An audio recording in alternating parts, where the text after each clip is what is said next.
India की team semifinal के लिए क्वालिफाई कैसे करेगी? मतलब क्या वर्ल्ड कप से बाहर हो गए? जवाब है नहीं। क्या बाहर हो सकते हैं? जवाब है हाँ, बहुत चांसेस है। 50 से 60% चांसेस है कि हम बाहर हो सकते हैं। अब सवाल बचा ये कि जो बची चांसेस हैं जिसमें हम क्वालिफाई कर सकते हो, कैसे कर सकते हैं? तो उसका जवाब है कुदरत के निजाम से। हाँ जी, इंडियन टीम का भी पाकिस्तान बन गया, हम भी कुदरत के निजाम में हैं। फलानी टीम फलाने से हार जाए, फलाने का नेट रेट फलाने से कम रह जाए, फलनवा जो है फलनवे को हरा दे और हम अपना बचा हुआ जीत ले, तो जी हम पहुंच जाएंगे।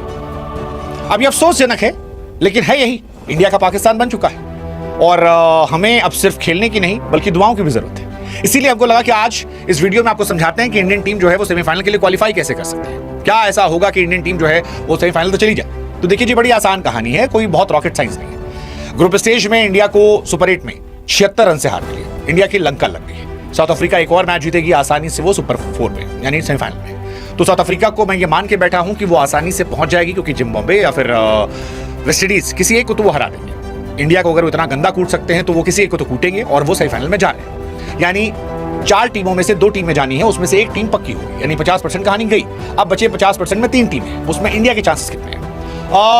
आपको समझना ये है कि साउथ अफ्रीका का नेट रेट जो है +3.8 है, जो इनक्रेडिबल। इंडिया का -3.8 है, जो गर्दिश में है। अब वेस्ट इंडीज और जिम्बाब्वे जो है उसका सुपर 8 करियर अभी शुरू नहीं हुआ, सुपर 8 का उसका मैच आज होगा। तो जो भी इनमें हारेगा, एक लेट्स जस्ट होप कि बहुत बड़ी जीत ना हो, मतलब हार जीत इन दोनों के बीच में हो, लेकिन कोई टीम बहुत बड़ी ना जीते, क्योंकि बहुत बड़ा जीत गया तो सेकंड टीम का नेट रेट बेहतर हो जाएगा। तो चाहे जिम्बाब्वे जीते या फिर West Indies, let's just hope कि इनका एक क्लोज मैच हो जिसमें almost neck to neck run rate इनका हो और गड़बड़ ना हो, क्योंकि एक गड़बड़ हो गया लेकिन दूसरे का स्ट्रांग हो गया तो हमारे लिए मुश्किल है।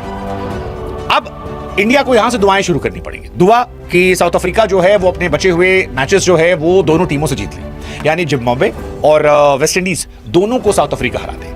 तो इससे कहानी क्या होगी कि साउथ अफ्रीका के हो जाएंगे 6 पॉइंट और वो आसानी से पहुंच जाएंगे सेमीफाइनल में। साउथ अफ्रीका अगर दोनों मैच ही जाती है तो वो टॉप होकर चले जाएंगे। इसका मतलब ये होगा कि फिर बाकी टीमें, जो कोई भी टीम है, वो मामला उन्हें गड़बड़ाएगा। उसके बाद अगर इंडिया अपने बचे हुए दोनों मैचेस जीत लेती है, यानी वेस्ट इंडीज और जिम्बाब्वे, इन दोनों से इंडिया जीत लेती है, तो इंडिया आसानी से क्वालिफाई कर जाएगी। यानी हम तो जीते ही जीते, लेकिन हमारे जीतने के साथ साथ अगर साउथ अफ्रीका बाकी दोनों टीमों को हरा देती है तो फिर हम आसानी से क्वालिफाई कर जाएंगे। बट सवाल यह है कि अगर साउथ अफ्रीका एक मैच हार गई तो क्या होगा? अब देखो, साउथ अफ्रीका, उसका भी सिनेरियो देख लेते हैं। जिम्बाब्वे और वेस्ट इंडीज का मैच है। अगर वेस्ट इंडीज ने जिम्बाब्वे को हरा दिया, जिसके चांसेस लग रहे हैं पहली नजर में, या हो सकता है जिम्बाब्वे जो है वो हरा दे, और फिर यही टीम जाकर साउथ अफ्रीका को हरा देती है, तो इंडिया की बैंड बच जाएगी। बैंड इसलिए बच जाएगी क्योंकि इंडिया को फिर कुछ कैरिस्मेटिक करना होगा ताकि हम आगे जा सकें, कैरिस्मेटिक। लेकिन अगर ऐसा होता है कि मान लो वेस्ट इंडीज ने जिम्बाब्वे को हराया लेकिन जिम्बाब्वे ने साउथ अफ्रीका को हरा दिया, तो इतना लोड नहीं है हमारे पास, हमारा मामला चल जाएगा, क्योंकि फिर वहां पर कोई टेंशन नहीं है। लेकिन मेन कहानी यह है कि लेट्स जस्ट होप, जो इंडिया के लिए सबसे इजी ऑप्शन है कि साउथ अफ्रीका अपने बचे हुए मैचेस जीत ले और इंडिया अपने बचे हुए मैचेस जीत ले, तो हम आसानी से पहुंच जाएंगे। लेकिन अगर वेस्ट इंडीज या जिम्बाब्वे 2 मैचेस जीत लेती है आपस में और फिर साउथ अफ्रीका से, तो जो भी हमारा लास्ट मैच होगा उसमें हमको नेट रन रेट देखना पड़ेगा। हाँ, इंडिया का एडवांटेज ये है कि इंडिया का जो आखिरी मैच है वेस्ट इंडीज के साथ, उसमें इंडिया को आइडिया होगा कि हमको ये मैच कितने ओवर में जीतना है, तो हमारे पास एक ऑप्शन आएगा। लेकिन लेट्स जस्ट होप कि वहां तक कहानी ना जाए, क्योंकि हमारा नेट रन रेट ऑलरेडी घुसा हुआ है। तो हमको पहला काम ये करना है कि हमको जिम्बाब्वे को बहुत बुरी तरह हराना है, मतलब जो हम गर्दिश में गए हैं वहां से हम लौट आना है।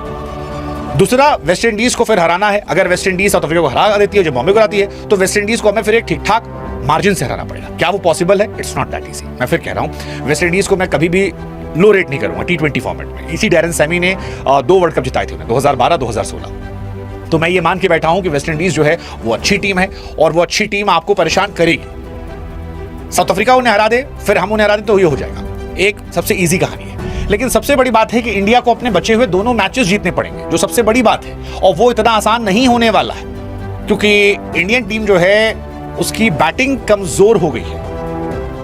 मतलब आपके अभिषेक शर्मा, तिलक वर्मा, सूर्य कुमार यादव, रिंकू सिंह, ये बिल्कुल फॉर्म में नहीं। अभिषेक का हिल गया है बिल्कुल confidence, Tilak Varma test zone में चले गए हैं, सूर्या बाबू अपन टेस्ट ही खेल रहे हैं, तो अपना ढांचा जो है, स्ट्रक्चर हिल गया है। ऐसे में फलानी टीम फलाने को हरा दे, धमाकी टीम हरा दे, वो सब तो ठीक है बॉस। मान लो साउथ अफ्रीका अपने सारे मैचेस जीत जाती है और यहां मालूम है, लेकिन क्या इंडिया दोनों को हरा पाएगी?